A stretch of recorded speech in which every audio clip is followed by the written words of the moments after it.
Good morning all students, 10th class Hindi medium student. देखिए बेटा, हम पढ़ रहे थे चैप्टर नंबर 4, प्रतिरक्षा एवं रक्त समूह।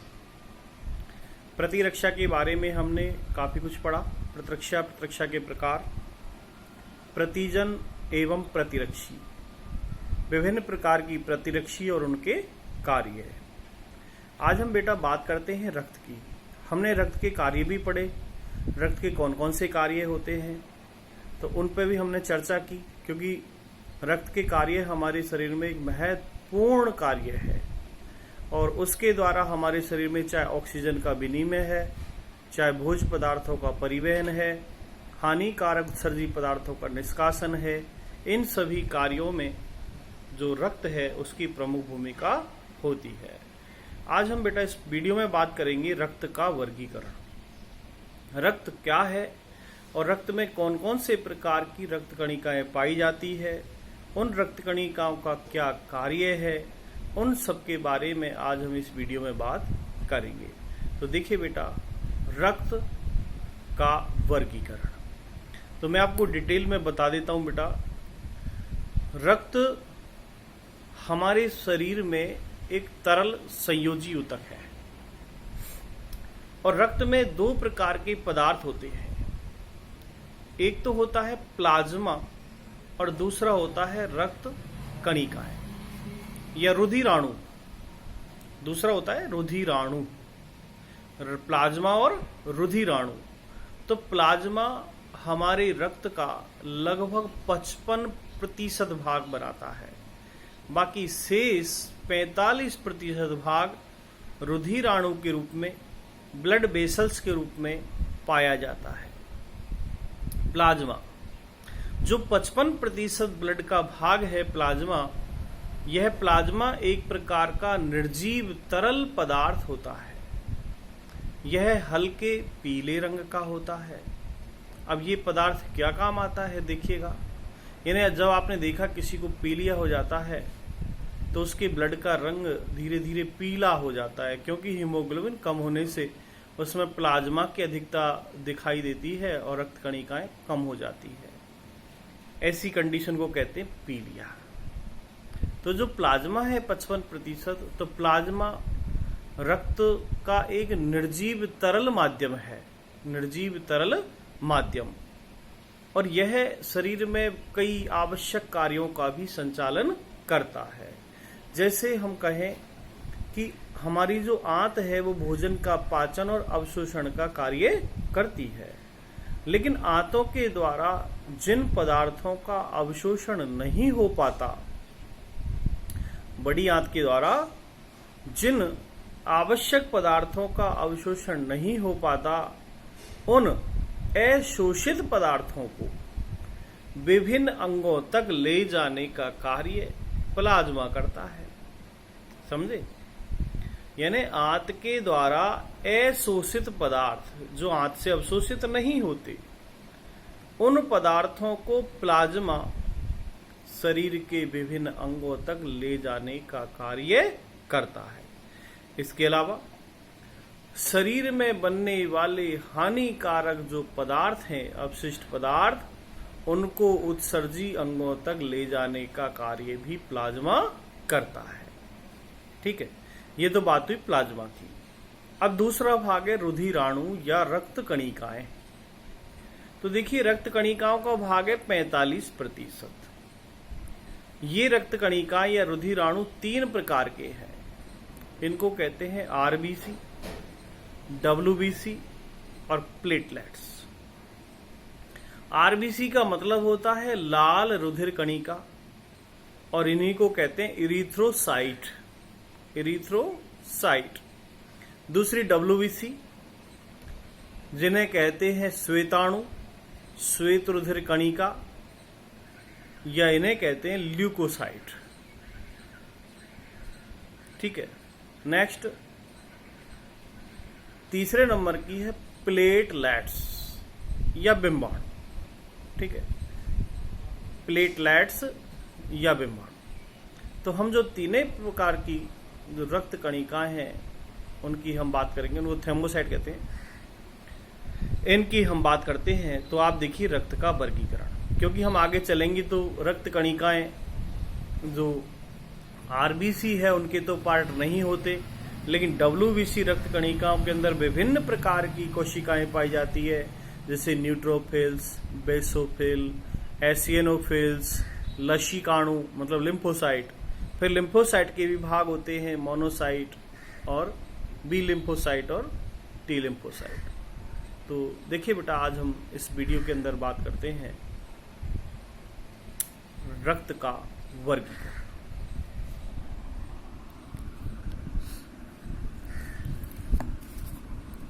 तो आप सबसे पहले टॉपिक डालेंगे रक्त, ठीक है। अब रक्त के दो पार्ट करेंगे हम।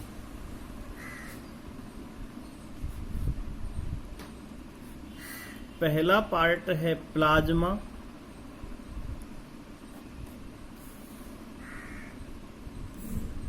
और दूसरा पार्ट है रक्त कणिका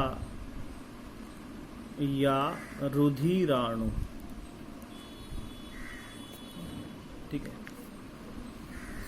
ये रक्त का जो प्लाज्मा है ये 55% भाग है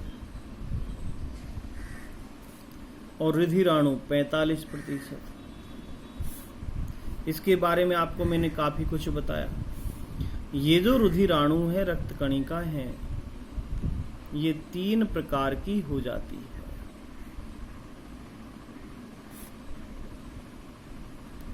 कितने प्रकार की हो जाती है? 3 प्रकार की, ठीक है। अब पहली रक्त कणिका है, उसको हम कहते हैं RBC, यानी लाल रुधिर कणिका। इसे कहते हैं WBC। RBC मतलब होता है रेड ब्लड कार्पल्स या रेड ब्लड कैपिलरीज। ये होती है white blood corpuscles. Then next platelets,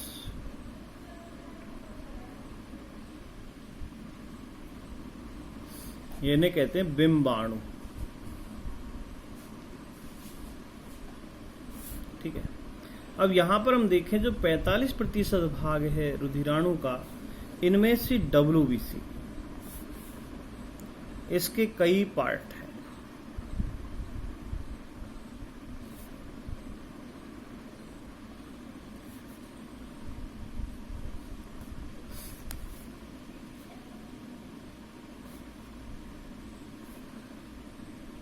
देखिए, इसके अंदर पाया जाता है न्यूट्रोफिल्स,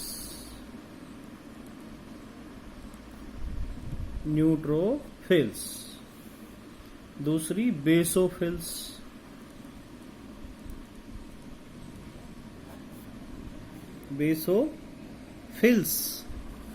और तीसरी इओसिनोफिल्स।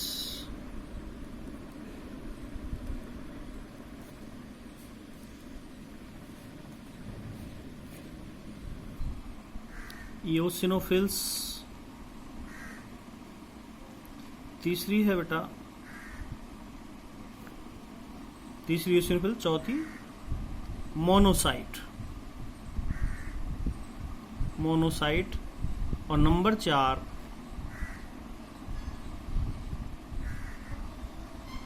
लिम्फोसाइट, ठीक है। यहां पर न्यूट्रोफिल, बेसोफिल्स और इओसिनोफिल है, ये तीनों कणिका में होती है। इन्हें ये कणिकाओं में संरचना है, इन्हें ग्रेन्युलोसाइट भी कहते हैं।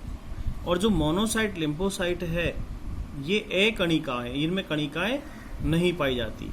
फिर लिम्फोसाइट 3 प्रकार की हो जाती है।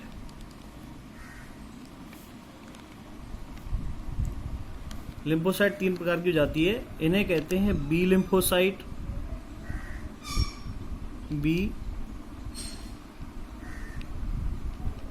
लिम्फोसाइट, दूसरा टी लिम्फोसाइट, और चौथी मारक कोशिका।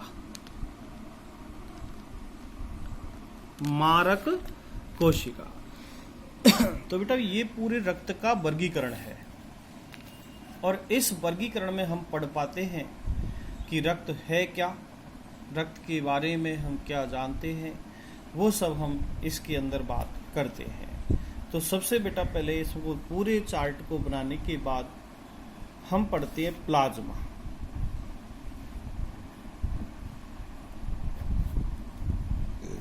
तो प्लाज्मा में लिखो बेटा, आप, मैं बोल रहा हूं, लिखिए यह है मानव शरीर में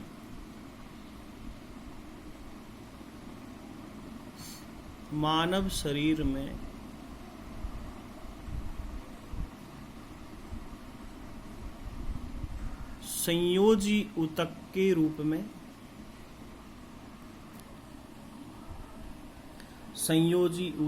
रूप में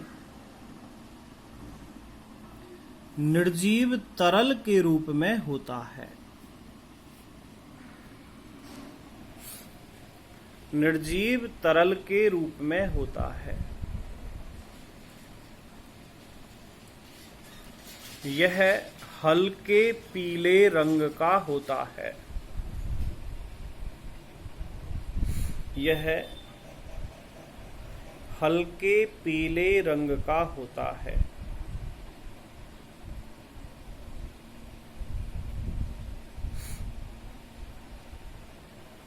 रक्त में इसकी मात्रा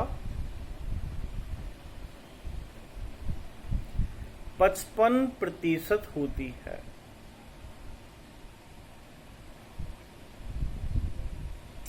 पचपन प्रतिशत होती है।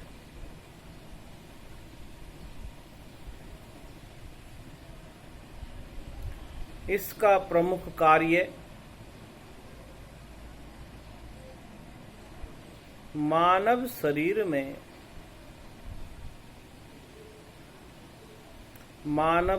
में पदार्थों का परिवहन करना है।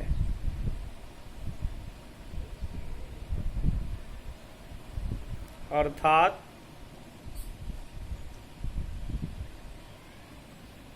ऐसे पदार्थ जिनका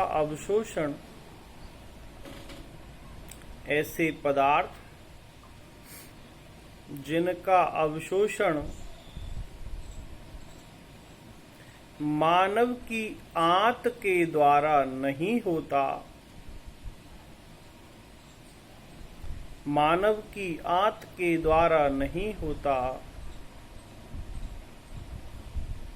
उन पदार्थों को शरीर के विभिन्न अंगों तक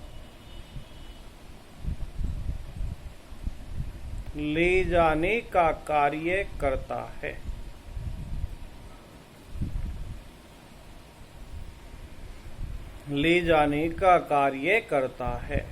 तथा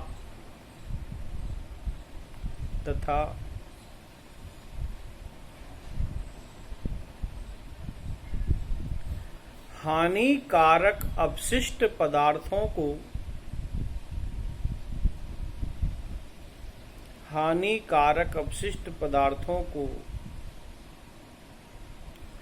उत्सर्जी अंगों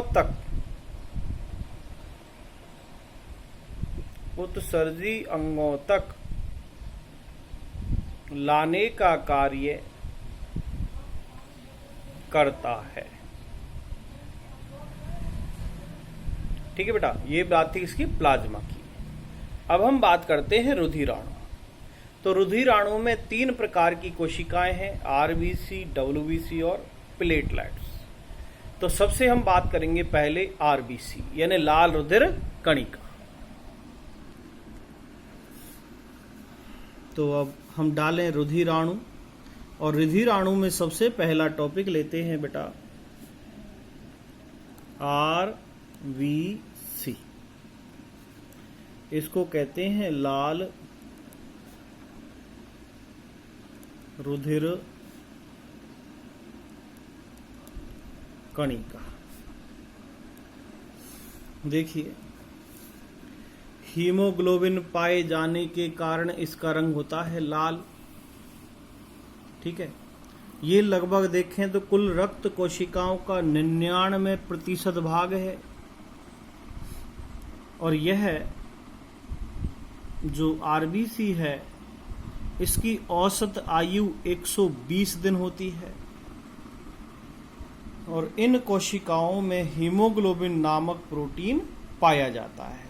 तो देखिए बेटा, इसके जो मेन पॉइंट है वो आप इसको नोट कर लें और याद भी आपको साथ में हो जाना चाहिए। तो आप पहला पॉइंट लिखें,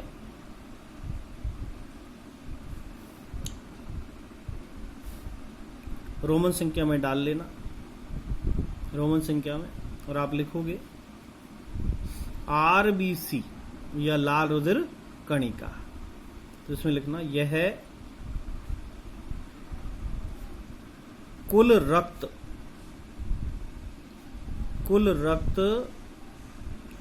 कोशिकाओं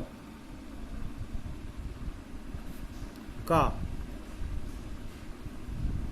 99% भाग होती है। नंबर दूसरा पॉइंट लिखो, इन कोशिकाओं में, लिखो, इन कोशिकाओं में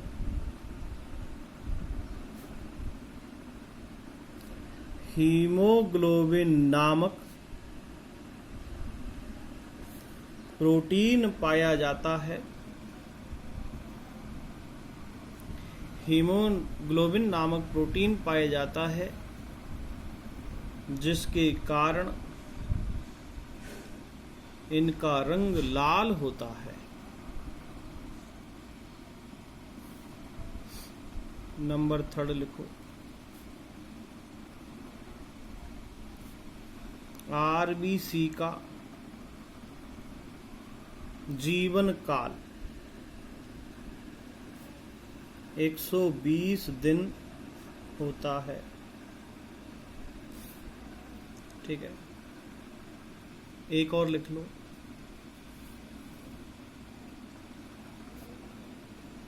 आरबीसी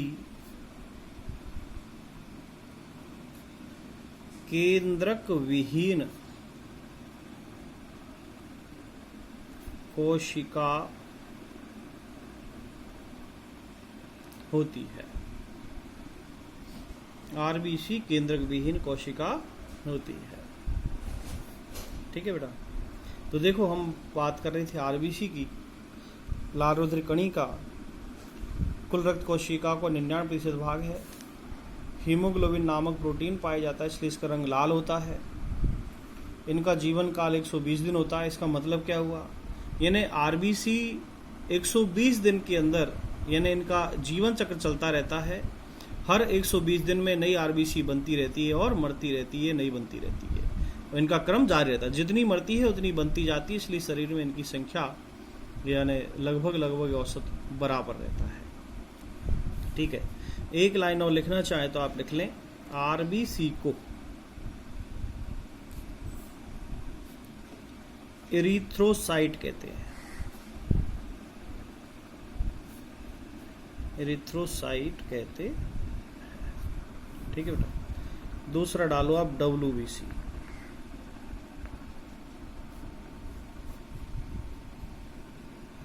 यानी श्वेत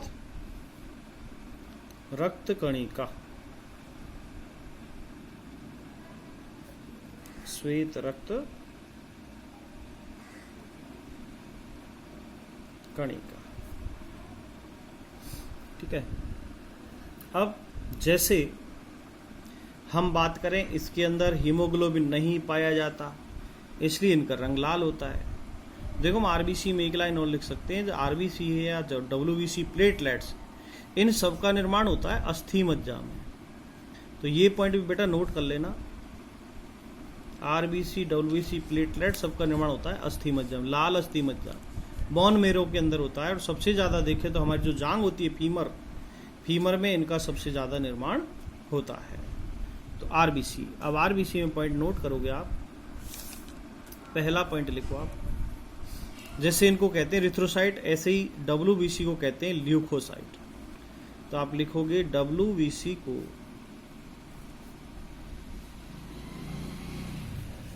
ल्यूकोसाइट कहते हैं। सेकंड पॉइंट डालो। इन कोशिकाओं में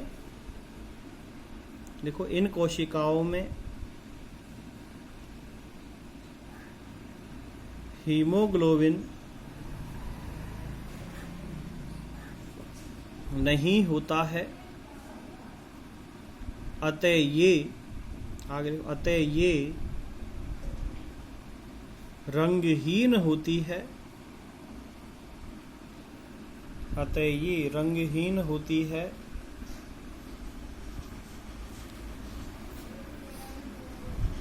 अतः इन्हें श्वेत रक्त कणिका कहते हैं। श्वेत रक्त कणिका कहते हैं।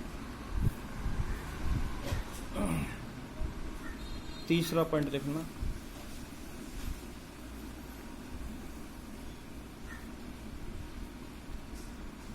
WBC का जीवन काल लगभग 10 दिन होता है। लगभग 10 दिन होता है। एक और लिख लेना बेटा। इन कोशिकाओं में केंद्रक उपस्थित होता है। इन कोशिकाओं में केंद्रक उपस्थित होता है। एक पॉइंट और लिख लेना। इनका निर्माण अस्थि मज्जा में होता है। इनका निर्माण अस्थि मज्जा में, वैसे ये पॉइंट सब में आप लिख सकते हो कि आरबीसी का निर्माण, चाहे डब्ल्यूबीसी का निर्माण या प्लेटलेट्स का निर्माण अस्थि मज्जा में होता है। Red bone marrow. केवल हम बात करें ना भ्रूण अवस्था या नवजात शिशु में रक्त का निर्माण प्लीहम होता है। बाकी भ्रूण अवस्था के बाद, नवजात शिशु के बाद सभी रक्त कणिकाओं का या रक्त का निर्माण अस्थि मज्जा के अंदर होता है। ठीक बेटा। नेक्स्ट पॉइंट नोट करोगे आप, प्लेटलेट्स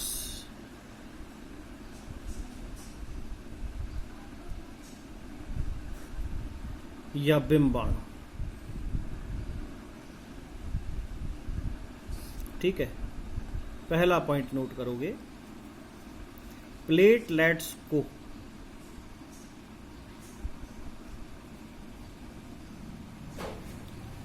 थ्रोम्बोसाइट कहते हैं। प्लेटलेट्स को थ्रोम्बोसाइट कहते हैं। ठीक है, दूसरा लिख लेना, दूसरा पॉइंट, रक्त में इनकी संख्या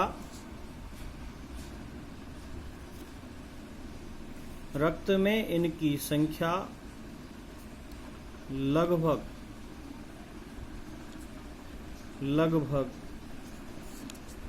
3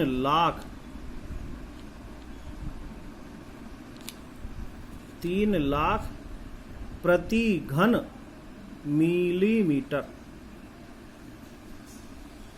रक्त में इनकी संख्या लगभग 3 लाख प्रति घन मिलीमीटर होती है।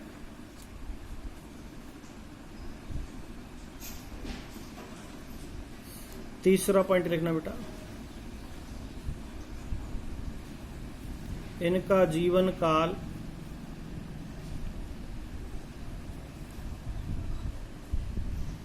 इनका जीवन काल 7 से 10 दिन होता है। 7 से 10 दिन होता है। एक पॉइंट और लिख लो बेटा, इन कोशिकाओं में या प्लेटलेट्स में, बिंबाणु में केंद्रक उपस्थित नहीं होता, यानी केंद्रक विहीन कोशिका है। इन कोशिकाओं में केंद्रक उपस्थित नहीं होता।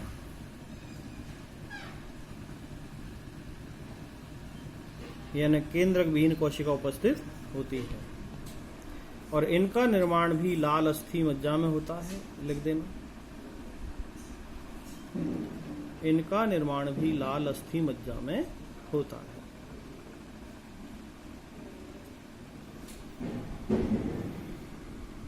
ठीक है बेटा, तो हम बात कर रहे थे आरबीसी, डब्ल्यूबीसी और प्लेटलेट्स। इनके कार्य की बात हम भी कर चुके हैं कि जो आरबीसी है, इन आरबीसी का काम क्या है। वैसे मेन काम है कि मानव शरीर में ऑक्सीजन की आपूर्ति करना, मानव शरीर में ऑक्सीजन की आपूर्ति बनाए रखना। और डब्ल्यूबीसी का काम मानव शरीर को रोगों से सुरक्षा प्रदान करना। जितनी भी लड़ने संबंधी कोशिकाएं हैं, बी लिम्फोसाइट, टी लिम्फोसाइट, शरीर की सुरक्षा का कार्य है, वो डब्ल्यूबीसी का कार्य होता है। और जो प्लेटलेट्स है, इनका कार्य है रक्त का थक्का बनाना। कभी किसी व्यक्ति को चोटग्रस्त हो जाए, चोटिल हो जाए, तो उस स्थान पर जो थ्रोम्बोसाइट कोशिकाएं हैं, इनसे प्रोथ्रोम्बिन नामक प्रोटीन निकलेगा और वो उस स्थान पर जाल सा बना लेता है, जिसके कारण रक्त का बहना धीरे धीरे बंद हो जाता है। इस प्रकार ये जो प्लेटलेट्स है, इसका काम है रक्त का थक्का बनाना। तो हमने इस वीडियो के अंदर बात की रक्त का वर्गीकरण, प्लाज्मा और रुधिराणु। ठीक है बेटा, नेक्स्ट वीडियो के अंदर हम रक्त समूह पढ़ेंगे। रक्त समूह क्या है, रक्त समूह की खोज किसने की, उसके बारे में हम पढ़ेंगे। किस प्रकार का व्यक्ति किस प्रकार के व्यक्ति को रक्त दे सकता है, उससे रक्त ले सकता है। ठीक है, किस कंडीशन में कौन सा व्यक्ति रक्त देगा, कौन सा व्यक्ति रक्त लेगा, और कौन सा रक्त समूह भारत में कितने प्रकार के होते हैं, उन सब की बातें हम नए वीडियो में करेंगे बेटा। तो इस वीडियो के अंदर हमने रक्त संबंधी टॉपिक पढ़ा और इन टॉपिकों को आप क्लियर करना। फिर रक्त समूह के अंदर हम रक्त समूह के प्रकार पढ़ेंगे, जो वो प्रकार भी प्रतिजन के आधार पर होते हैं। प्रतिजन क्या है ये बेटा आपने पढ़ लिया। तो प्रतिजन और प्रतिरक्षी के आधार पर हम रक्त को 4 भागों में पढ़ेंगे और उसका भी अध्ययन करेंगे। लेकिन इस वीडियो के अंदर जो आपको बताया गया है, उसको आप कोशिश करना पढ़ने की, और जो टॉपिक समझ में नहीं आया हो वो आप मुझसे शेयर कर सकते हैं, मुझसे पूछ सकते हैं। और जिन बालकों का वीडियो रह गया है, पिछला अध्ययन नहीं कर पाए हैं, टॉपिक छूट गया है, तो वो बालक अपना YouTube चैनल खोलना। YouTube चैनल के अंदर आप मेरा नाम डालेंगे। मेरा नाम है सुंदर सिंह जादौन, और सुंदर सिंह जादौन नाम डालने पर आपको YouTube चैनल पर ऊपर ही आ जाएगा, जिसमें मेरी फोटो लगी हुई है। उसको आप सब्सक्राइब करना, और सब्सक्राइब करने के बाद आपके जितने भी वीडियो यहाँ पर डाले हुए हैं वो सब वीडियो आपके खुल जाएंगे, और आपके द्वारा कोई छूटा हुआ वीडियो है, उस वीडियो को आप दोबारा देख सकते हैं, उसको पढ़ सकते हैं, और समझ में नहीं आए तो बेटा उसको पूछ भी सकते हैं। थोड़ी सी प्रॉब्लम समझने में तो नहीं आएगी, लेकिन देखने में आ सकती है, क्योंकि बेटा मैं अभी यहाँ पर अकेला हूँ, तो मैं बोर्ड पे नहीं पढ़ा पा रहा, क्योंकि कैमरे को सेट नहीं कर पाता। इसलिए मैं अभी बोर्ड की व्यवस्था ठीक नहीं होने के कारण, यानी मैं बोर्ड पे नहीं पढ़ा पा रहा हूँ, इसलिए आपको थोड़ी सी दिक्कत आएगी। लेकिन आने वाले समय में ये समस्या का आपको निराकरण कर दिया जाएगा, समस्या का समाधान हो जाएगा, और आप ठीक प्रकार से अच्छी वीडियो आप देख पाएंगे, बिल्कुल क्लियर। तो इसके लिए अभी मैं थोड़ा सा खेद व्यक्त करता हूँ, लेकिन आप जिन्होंने वीडियो छूट गया है वो वीडियो को YouTube चैनल के माध्यम से आप देख सकते हैं, उसको सब्सक्राइब कर लेना। सब्सक्राइब करने से क्या होगा, जितनी वीडियो मैं डालूंगा आपको हिंट मिल जाएगी कि वीडियो आ चुका है, और आप देख पाएंगे। ठीक है बेटा, बाकी मैं नेक्स्ट वीडियो के अंदर शेयर करूंगा रक्त समूह और रक्त के बारे में जितने भी और टॉपिक हैं वो सब मैं नेक्स्ट वीडियो के अंदर शेयर करूंगा आपको। Thank you very much, next to meet you. Okay.